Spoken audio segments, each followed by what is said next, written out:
नमस्ते बच्चों, मेरा नाम है doctor Vaibhav Awasthi and we are back with our fantastic subject that is biology. In our today's bio class we are going to discuss an amazing concept. बहुत सारे बच्चे मुझसे पूछते हैं, सर मुझे एक बात बताओ कि हमारे बॉडी में यूरिन फॉर्म कैसे होता है. सर हमें प्यास क्यों लगती है. What exactly induces thirst in our body. और तो और एक स्टूडेंट एक चालू क्लासरूम में मुझसे पूछता है, सर मैं जो दूध पीता हूं वो व्हाइट कलर का होता है, बट जो मैं यूरिन पास करता हूं वो व्हाइट कलर का क्यों नहीं होता है. जैसा इनकमिंग वैसा आउटगोइंग क्यों नहीं हो रहा है. फिर बाकी के स्टूडेंट्स बोलते हैं, उनके फ्रेंड्स बोलते हैं, हाँ सर अगर हम लोग ऑरेंज जूस पी रहे हैं, कैरेट जूस पी रहे हैं, इतने कलरफुल फ्लूइड्स अगर हम लोग इनटेक करते हैं तो यूरिन का कलर अलग क्यों आता है, लाइट येलो क्यों आता है. सो ऐसा क्या होता है यूरिन में जो उसको लाइट येलो कलर देता है. ये यूरिन फॉर्मेशन का काम किडनी का है. किडनी कहां होती है. ओके, किडनी का डोनेशन कैसे किया जाता है, किडनी ट्रांसप्लांटेशन सर्जरी कब एडवाइस किया जाता है. कुछ लोगों की किडनी फेल हो जाती है, जैसे तू परीक्षा में तैयारी नहीं करता है और परीक्षा में असफल हो जाता है, फेल हो जाता है, वैसे ही जिंदगी की परीक्षा में कई बार किडनी फेल हो जाती है. सो किडनी फेल कैसे होती है, what is renal failure. Okay, what are the different steps to manage renal failure. Dialysis में पेशेंट को कितनी बार जाना पड़ता है, डायलिसिस मशीन कैसे काम करती है, हमारे बॉडी में ब्लड प्रेशर कब बढ़ता है, ब्लड प्रेशर कब कम होता है, नमक खाने की वजह से ब्लड प्रेशर क्यों बढ़ता है, हाई ब्लड प्रेशर के पेशेंट को ज्यादा नमक नहीं खाना चाहिए, ऐसा क्यों. यूरिन कैसे बनता है हमारे बॉडी में, यूरिन का पूरा रेसिपी सिखाया जाएगा.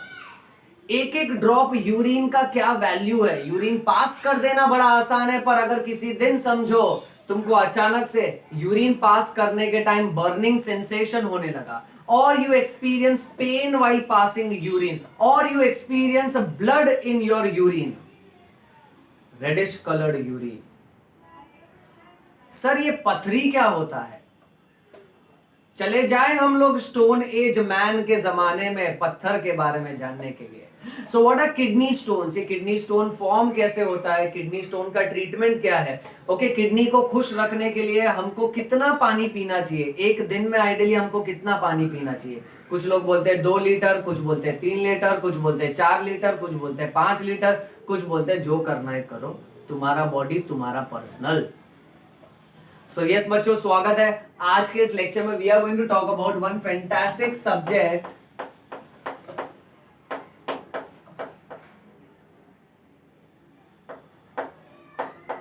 That is excretion. ये अपने आप में एक अलग ही सब्जेक्ट है. ओके, 11th स्टैंडर्ड में this is one of the important chapter which is coming under the title of excretion and osmo regulation.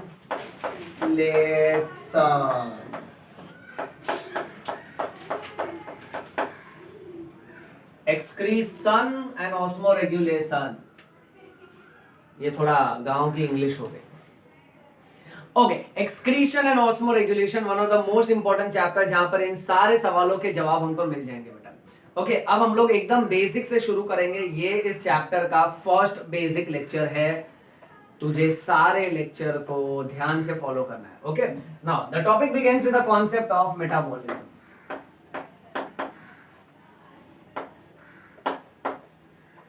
Metabolism is equal to catabolism plus anabolism. Sir ये क्या अजीब बात है. आप पहले एक शब्द लिखे मेटाबॉलिज्म, एक बॉलिज्म समझा नहीं आपने, 2 बॉलिज्म और लिख दिया. टेंशन नहीं लेने का, ज्यादा टेंशन लेगा बाल झड़ जाएगा. पेपर में फोटो आता है ऐसा, बिफोर एंड आफ्टर. नीट पढ़ने से पहले अच्छे भले बाल थे क्योंकि कोई टेंशन नहीं था. नीट की पढ़ाई करते करते बाल झड़ गया, फेमस हो गया, पेपर में फोटो आ गया. ओके, सो टेंशन मतलब देखो, इसको कट टू कट डिस्कस करते हैं. अब यहां कैटाबॉलिज्म का मतलब होता है टू ब्रेक.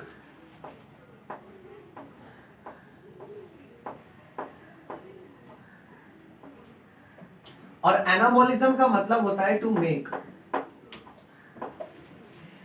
अब होता यह है कि हमारे हर सेल के अंदर अगर कोई भी कॉम्प्लेक्स सब्सटेंस टूटता है सिंपल सब्सटेंसेस में, उस टूटने को हम बोलेंगे कैटाबॉलिज्म। और वही जगह पे हमारे सेल के अंदर अगर कोई सिंपल सब्सटेंस आपस में जुड़ता है और कॉम्प्लेक्स सब्सटेंस बनाता है तो उस जुड़ने को हम बोलेंगे एनाबॉलिज्म। अब इसको हम याद रखेंगे हमारे यो स्टाइल में, हमारे देसी स्टाइल में। देसी स्टाइल में कैटाबॉलिज्म के शुरुआत के 4 अक्षर देखो, काटा। यू सी दिस, काटा, हिंदी वर्ड। ओके, काटा यानी तोड़ना। एनाबॉलिज्म के शुरुआत के 3 अक्षर, आना। तो आना तेरे को मैं जोड़ देता हूं। Okay, so that's how you remember. So substances are constantly broken inside the cell. Substances are constantly fusing inside the cell. And this break and make together is called as metabolism. बनते बिगड़ते रिश्ते, जब बनता है तो anabolism, बिगड़ता है तो कैटाबॉलिज्म। अगर तुम्हारे दोस्त के साथ किसी भी तरह के रिश्ते बनते बिगड़ते हैं तो उसको बोलो this is nothing new, this is just catabolism and anabolism in the metabolism relationship of our life. तुम्हारा दोस्त सुनते बराबर तुमको बोलना चाहिए तलाक तलाक तलाक, तू मुझे बायोलॉजी में गाली दे रहा है। मतलब गाली नहीं दे रहा हूं, मैं अवस्थी सर के कॉन्सेप्ट्स को रिवाइज कर रहा हूं। अब जब भी हर एक सेल के अंदर मेटाबॉलिज्म होता है, बहुत सारे केमिकल टूटते हैं, बहुत सारे केमिकल कंपाउंड्स जुड़ते हैं, तो कुछ कचरा तैयार होता है। उसको हम बोलेंगे मेटाबॉलिक बाई प्रोडक्ट्स, और इसको हम मेटाबॉलिक वेस्ट प्रोडक्ट्स भी बोल सकते हैं। सो क्या बनेगा, मेटाबॉलिक बाई प्रोडक्ट्स तैयार होता है बेटा। And these metabolic byproducts are also called as metabolic waste products. In easy language, you can also call it as waste. अब ये जितना भी metabolic byproduct है या फिर metabolic waste है, इसको हमारे बॉडी से एलिमिनेट करना जरूरी है। So इसका अल्टीमेटली क्या होगा बेटा, एलिमिनेशन होगा। जिस तरह से तुम्हारे घर में जो कुछ भी कचरा बच जाता है उसको तुम घर में सजा के तो रखते नहीं हो बेटा, कि कचरा को उठा लिया अलमारी में रख दिया, कचरा को उठा लिया किचन में सजा दिया, कोई मेहमान आया उसके सामने कचरा बिखेर दिया, अतिथि देवो भव, नो भव भव भव, भाग जाएगा वो। सो कचरे को हम क्या करते हैं, एलिमिनेट करते हैं। उसी तरह से हमारे शरीर के अंदर जितना भी कचरा तैयार होता है उसको बाहर फेंकना जरूरी है, और वो ही हम इस चैप्टर में डिस्कस करने वाले हैं कि किस तरह से ये कचरा हमारे शरीर के बाहर फेंका जाता है। अब एलिमिनेशन इसका बहुत इंपॉर्टेंट है बेटा। तो यहां मेन बात ये याद रखना है कि ये मेटाबॉलिक बाई प्रोडक्ट्स, इसमें तरह तरह के केमिकल्स बनते हैं बेटा। सो ये जो भी वेस्ट है, ये वेस्ट ऑर्गेनिक वेस्ट भी हो सकता है। ऑर्गेनिक यानी जिसमें कार्बन है, या तो इनऑर्गेनिक भी हो सकता है जिसमें कार्बन नहीं है। ये सारे के सारे वेस्ट प्रोडक्ट्स, ये फ्लूइड्स भी हो सकते हैं। कई बार बॉडी में जो एक्स्ट्रा वाटर है वो भी बॉडी के बाहर फेंक दिया जाता है। Okay, so it can be fluids also.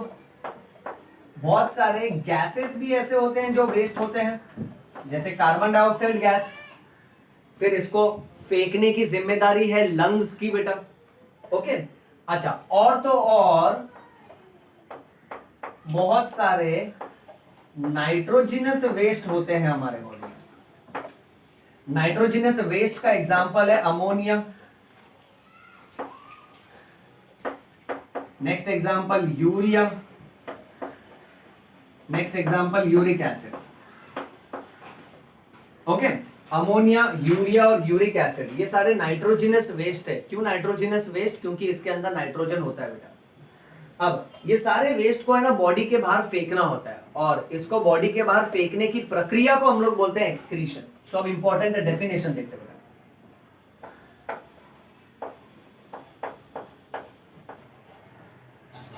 So what is excretion? First definition. Excretion is defined as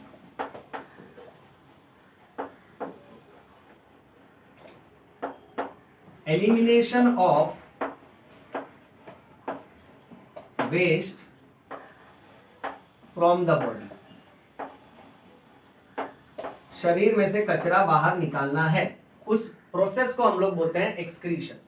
अच्छा, अब और तो और एक्सक्रीशन के साथ दूसरा एक भारी टाइटल है ऑस्मो रेगुलेशन।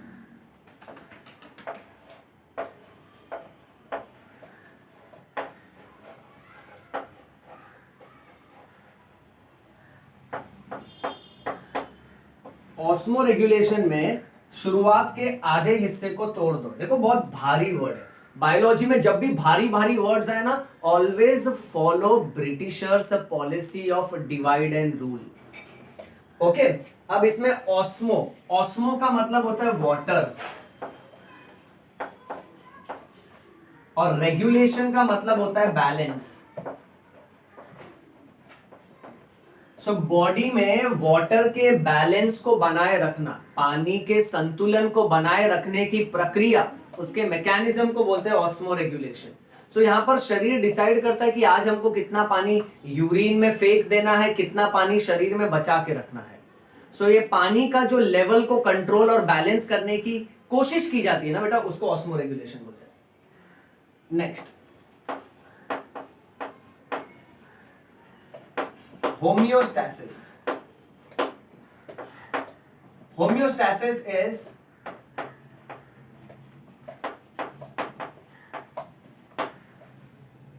maintaining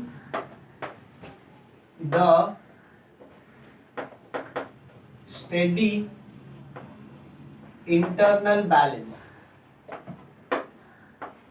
शरीर में अंदरूनी तौर पे संतुलन बनाए रखना, इंटरनल बैलेंस को बनाए रखना in spite of the changes outside. बाहर पर्यावरण में कितना भी फेरबदल हो, पर शरीर के अंदर बैलेंस को बनाए रखने की प्रक्रिया को बोलते हैं homeostasis. Maintaining the internal balance, maintaining the internal equilibrium.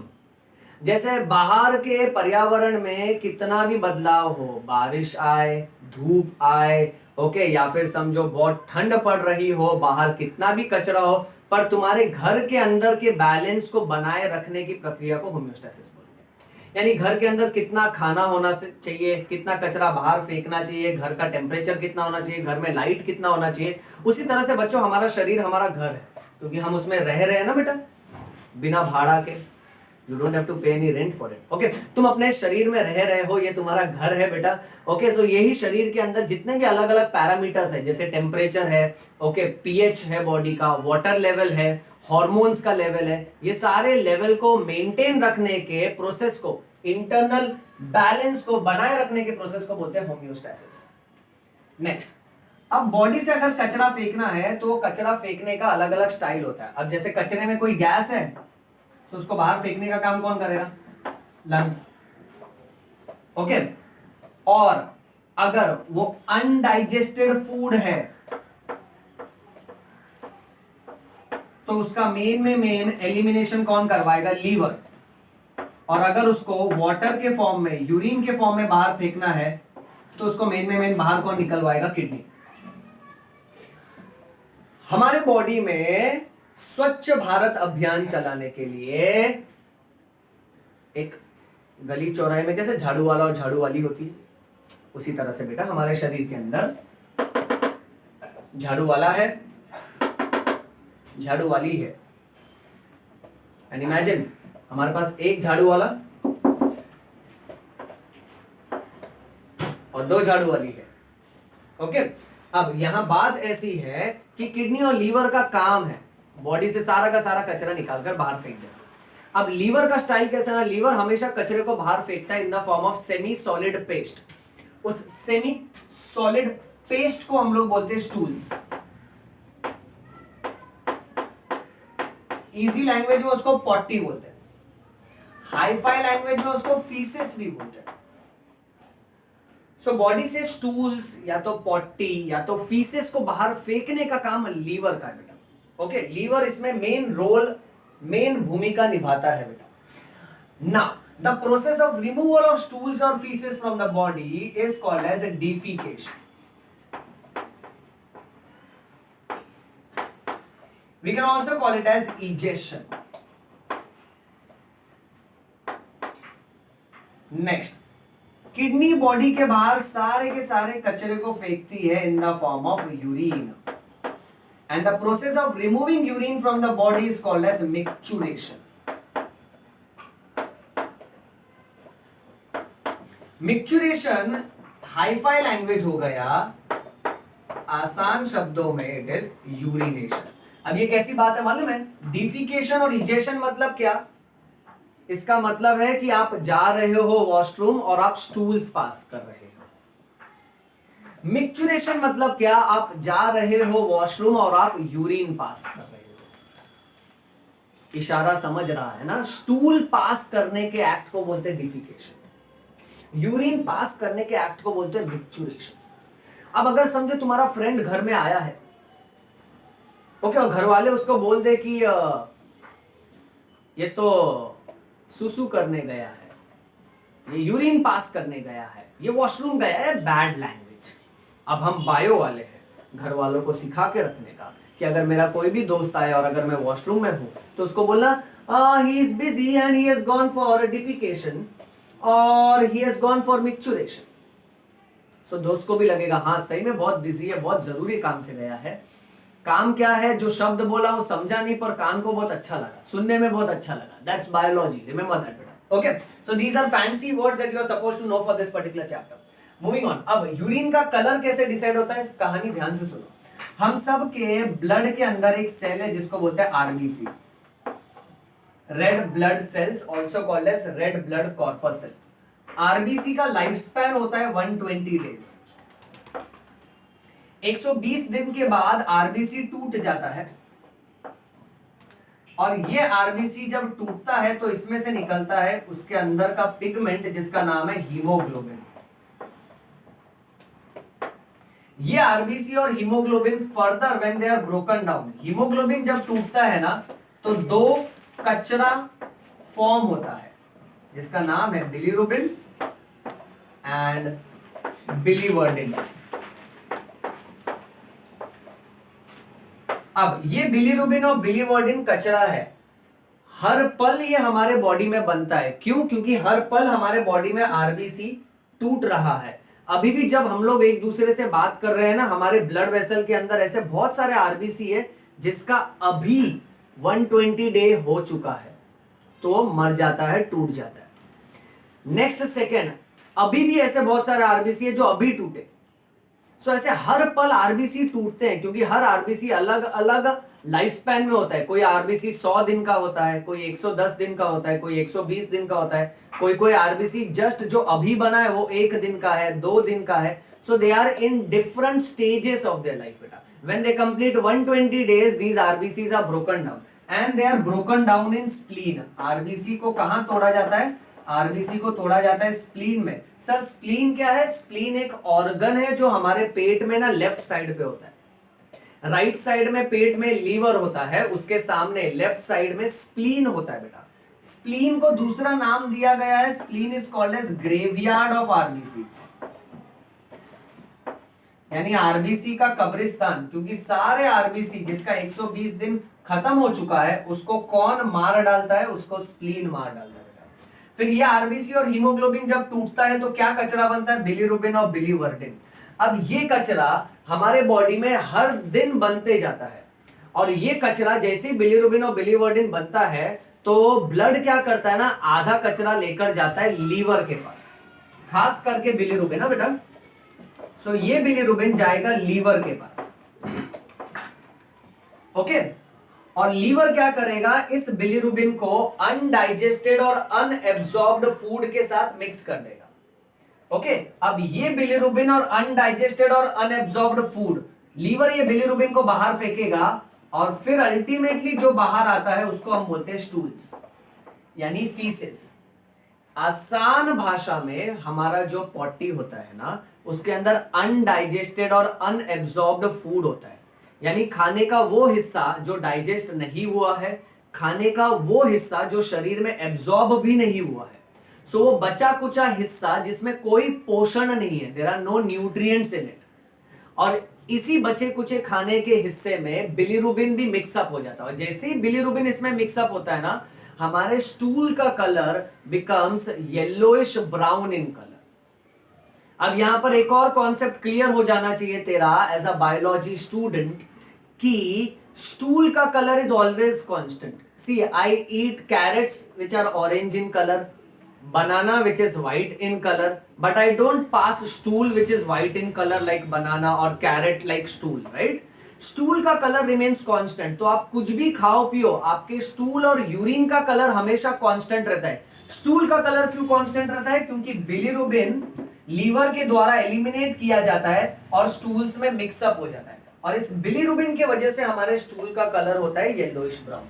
और यही बिलीरुबिन को किडनी भी बाहर फेंकती है पानी में डिसॉल्व करके, और जब ये बिलीरुबिन किडनी के पास जाता है ना, तो ये एक नया पिगमेंट बन जाता है जिसका नाम है यूरोक्रोम, और इस यूरोक्रोम की वजह से हमारे यूरिन का कलर होता है yellowish in colour, light yellowish in colour.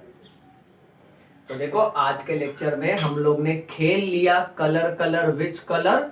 Bilirubin colour.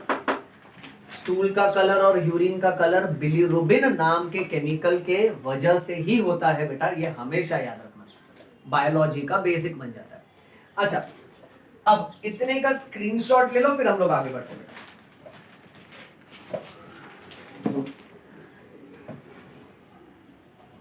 लिया? ओके, अब एक छोटा सा पार्ट है वो फिनिश कर लेते बेटा।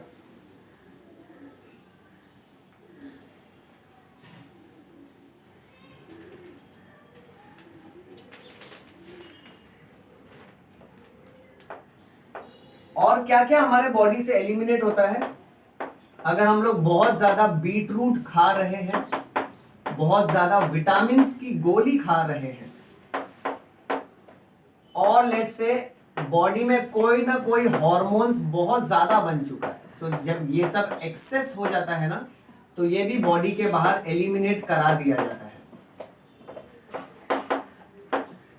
नेक्स्ट, हम लोग जितना भी मसाला खाते हैं, स्पाइसेस, ओके, सो जो जो फूड स्पाइसी है, ओके, तीखा है, उसके अंदर वोलाटाइल सब्सटेंस होता है।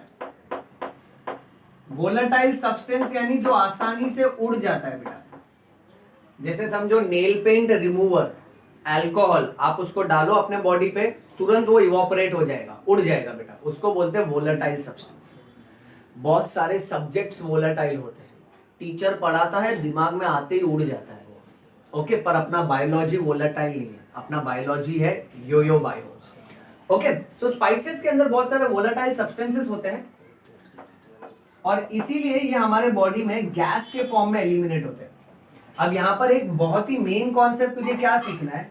तुझे ये सीखना है कि जब भी तू कांदा या तो तू लहसुन खाता है, ओके, ऑनियन और गार्लिक, ये स्पाइसी है, ओके, सो इसको खाते बराबर what we experience is a bad breath,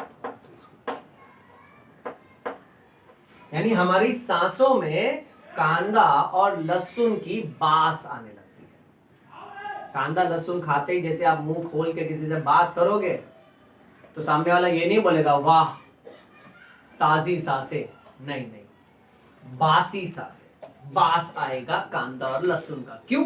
क्योंकि कांदा और लहसुन, इसको जैसे हम लोग खाते हैं ना, ये हमारे बॉडी में जाके एलिसिन नाम का एक केमिकल रिलीज करता है, और एलिसिन के साथ साथ बाकी के और भी वोलेटाइल सब्सटेंसेस, केमिकल्स हमारे बॉडी में रिलीज होते हैं, और ये केमिकल हमारे डाइजेस्टिव सिस्टम से होते हुए ब्लड में जाता है, ब्लड से होते हुए लंग्स में जाता है, और लंग्स उसको बाहर एलिमिनेट करता है, इसीलिए हमारी सांसों के साथ उसका स्मेल आता है। सो बिना देखे हम पहचान जाते हैं कि इसने कांदा या तो लहसुन खाया है, okay, right? So that is one basic that you are supposed to know. Now moving on, last but very important point, उसके बाद ये बेसिक वाला लेक्चर हम स्टॉप करेंगे।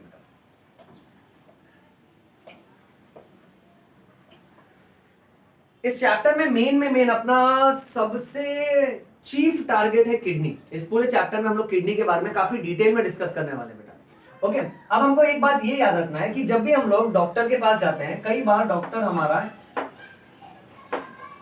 ब्लड रिपोर्ट कराता है, और कई बार हम नोटिस करते हैं यूरिन रिपोर्ट।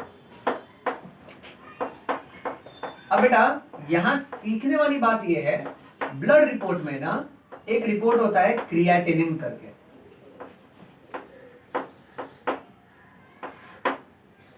क्रिएटिनिन का रिपोर्ट हमेशा 0.6 से लेकर 1.4 के बीच में होना चाहिए। क्रिएटिनिन ही वो केमिकल है, यही वो रिपोर्ट है जो तेरा फैमिली डॉक्टर करवाएगा और इस बात को कंफर्म करेगा कि तेरा किडनी काम कर रहा है कि नहीं कर रहा है। क्रिएटिनिन का report is the reflection of the working of the kidney. कैसे? सुनो बात ध्यान से। क्रिएटिनिन हमारे स्केलेटल मसल्स में होता है,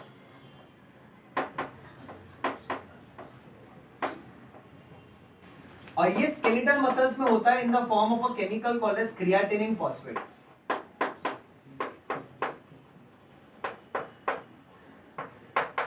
और जब भी हमारे स्केलेटल मसल्स काम करते हैं, जैसे अभी मैं चल रहा हूं तो मेरे लेग के जो मसल्स कॉन्ट्रैक्ट हो रहे हैं और रिलैक्स हो रहे हैं, मैं फिंगर्स मूव कर रहा हूं, ब्रीथ कर रहा हूं, ओके, उसके साथ साथ आईलिड भी ब्लिंक कर रहा हूं, मेरे फेस के स्केलेटल मसल्स, ये सारे मसल्स कॉन्ट्रैक्ट हो रहे हैं और रिलैक्स हो रहे हैं। और जब भी स्केलेटल मसल्स काम करते हैं, कॉन्ट्रैक्ट करते हैं, तब क्रिएटिनिन फॉस्फेट नाम का कंपाउंड टूटता है और उनको ताकत देता है। मसल्स को ताकत देने वाला कंपाउंड है क्रिएटिनिन फॉस्फेट। फॉस्फेट जब अलग हो जाता है तो क्रिएटिनिन कचरा रह जाता है बेटा। अब क्रिएटिनिन वेस्ट है, जब भी कोई मसल काम करता है तो क्रिएटिनिन नाम का कचरा बनता है। अब इस कचरे को बाहर फेंकने का काम है किडनी का। अब मेरी बात ध्यान से सुनो। अब जब भी डॉक्टर क्रिएटिनिन का रिपोर्ट कराएगा ना, इसका अपर लिमिट है 1.4, मैक्स टू मैक्स 1.5। अब ये 1.5 से ऊपर नहीं जाना चाहिए। अगर किसी का क्रिएटिनिन का रिपोर्ट कराया और उसका क्रिएटिनिन का रिपोर्ट समझो आया 1.8, 1.9 या तो 2, 2.5, 3, 3.5, तो टिपिकल गाउटी साइकोलॉजी क्या बोलता है? अरे कोई भी चीज जितना ज्यादा बढ़ेगा उतना अच्छा है, पर यहां वैसी बात नहीं है। क्रिएटिनिन जितना ज्यादा बढ़ेगा, it indicates the fact that कि किडनी का काम उतना कम हो रहा है। मैं तुझे एग्जांपल देता हूं। क्रिएटिनिन क्या है? कचरा। ओके, अब कचरे का लेवल कितना होना चाहिए? 0.6 से लेके 1.4 तक होना चाहिए तेरे बॉडी में। समझो तेरे घर पे कचरा कितना रहना चाहिए झाड़ू मारने के बाद? थोड़ा ही कचरा, थोड़ा तो बच ही जाएगा। मेजर कचरा तूने झाड़ू मार के निकाल दिया, थोड़ा कचरा बच गया। पर अब उस थोड़े के बदले समझो लेट्स से वैल्यू ऑफ 3, तेरे घर में बहुत सारा कचरा है।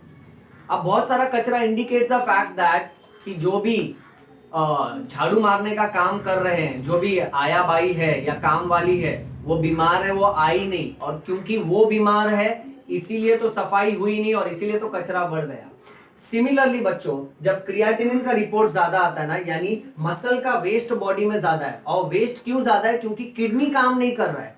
क्योंकि अगर किडनी काम कर रहा होता ना तो एक क्रिएटिनिन को लेके यूरिन में फेंक देता बेटा। सो हर किसी इंसान का आज का सबसे पहला इंपॉर्टेंट ज्ञान, हर वो इंसान जिसका क्रिएटिनिन का रिपोर्ट 1.5 के ऊपर है, उसका किडनी डैमेज हो रहा है। और इसी रिपोर्ट के अनुसार डॉक्टर्स डिसाइड करते हैं कि किडनी फेल हो रहा है कि नहीं, और इसी रिपोर्ट के हिसाब से डॉक्टर्स डिसाइड करते हैं कि इसका डायलिसिस करना चाहिए कि नहीं। वो आने वाले लेक्चर में और डिटेल में सिखाऊंगा जब हम लोग किडनी फेलियर की बात करेंगे बेटा। बट तू ये कभी मत भूलना कि हर पेशेंट जिसका क्रिएटिनिन का रिपोर्ट, ब्लड रिपोर्ट में क्रिएटिनिन का रिपोर्ट 1.5 से ज्यादा है, उसका किडनी डैमेज हो रहा है। ओके, नेक्स्ट यूरिन रिपोर्ट में अगर बात करें तो होता है शुगर। अब नॉर्मली यूरिन में शुगर इतना ज्यादा प्रेजेंट नहीं होता है। यूरिन में शुगर ज्यादा से ज्यादा 70 से लेकर 110 तक होता है, ये नॉर्मल लिमिट है। पर समझो किसी के यूरिन रिपोर्ट में शुगर का वैल्यू आया 200, यानी इससे ज्यादा आया। अब इतना सारा शुगर अगर यूरिन में आ रहा है, इसका मतलब क्या है? इसका मीनिंग तो ये है कि अगर इतना शुगर यूरिन में आ रहा है, यानी बॉडी में तो इससे भी ज्यादा शुगर होगा कि बॉडी ने बोला रहेगा और इतना शुगर क्या करने का, चलो इसको फेंको बाहर, किडनी को दे दो, किडनी यूरिन में बहा देगा इसको।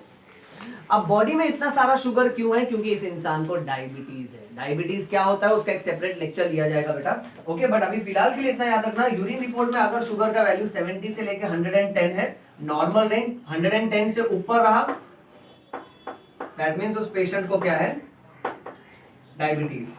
डायबिटीज के लिए कई बार डॉक्टर तुम्हारा ब्लड शुगर लेवल भी चेक करेगा। ओके, और ब्लड शुगर लेवल में भी है ना, दो तरह का टेस्टिंग होता है बेटा। एक होता है फास्टिंग, फास्टिंग यानी भूखे पेट, और एक होता है पीपी, पीपी यानी पोस्ट प्राइंडियल। पोस्ट प्रैंडियल यानी खाना खाने के 2 घंटे के बाद। Post prandial means 2 hours after meals.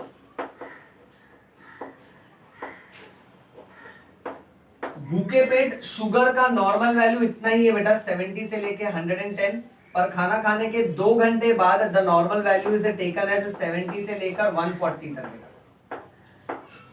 इतना एक्स्ट्रा बाय हार्ट करके रखो। ओके, चलो इसका स्क्रीनशॉट ले लो बेटा।